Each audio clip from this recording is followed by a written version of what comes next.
هجومية. صحيح الخصم يفرض عليك تراجع، لكن هل تعتقد أنه القراءة لم تكن مناسبة؟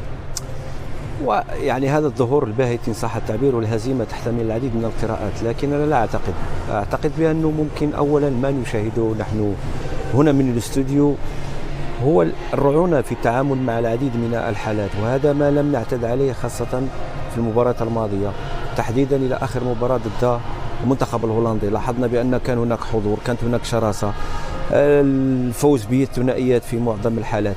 لكن مباراة شوف هذه الأرقام التي تؤكد الصعوبات التي وجدها المنتخب المغربي دفاعيا بكثرة التسديدات على المرمى وخارج المرمى، مقابل شح في الوصول إلى المرمى الفرنسي. لم نشاهد أي تحول سريع يعول عليه يعني في فرصة خطيرة. هو أولا لما نتكلم على الفرص اللي استقبلناها نتكلم كذلك على عامل مهم، لأن اليوم أمام منافس قوي عنده حلول هجومية. الأكيد بأنه العامل البدني على مستوى الشراسة وعدم إعطائه الفرصة كي ممكن يهدد مرماك في العديد من المناسبات، وهذا الذي حصل. بالنسبة لعملية الانتقال أكيد بأنه لم ننجح لا في الشوط الأول.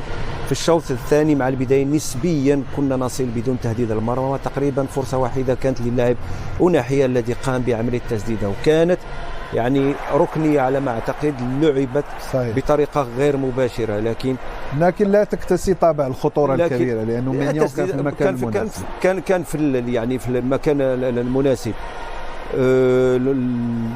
لعبنا بشكل سيء. المبالغة كما قلت لك على مستوى الشوط الأول خاصة في عملية احتفاظ بالكرة كان مبالغ فيه. الإصرار على أنه تبني من الخلف في بعض الحالات اللي كنت تحت ضغط كان بإمكانك أنك تتفاداها. أعطيت فرصة للمنافس على أنه يضغط عليك، وعملية الاستحواذ اللي نجح فيها المنتخب الفرنسي. وأعتقد بأنه سيناريو المباراة هو من خلال عدم النجاح المنتخب المغربي في عملية الاستحواذ اللي نجح بها في المباراة الماضية، وكذلك لقوة المنافس على مستوى الجودة الفنية. كذلك تلاحظ بأنه تمركز اللاعبين والمنتخب الفرنسي تقريبا يعني متر ونص مترين لا أكثر. بالمقابل يعني في عملية الاستلام ليست تلك الجودة التي لدى أوليزي، ديمبيلي، مبابي ودوي.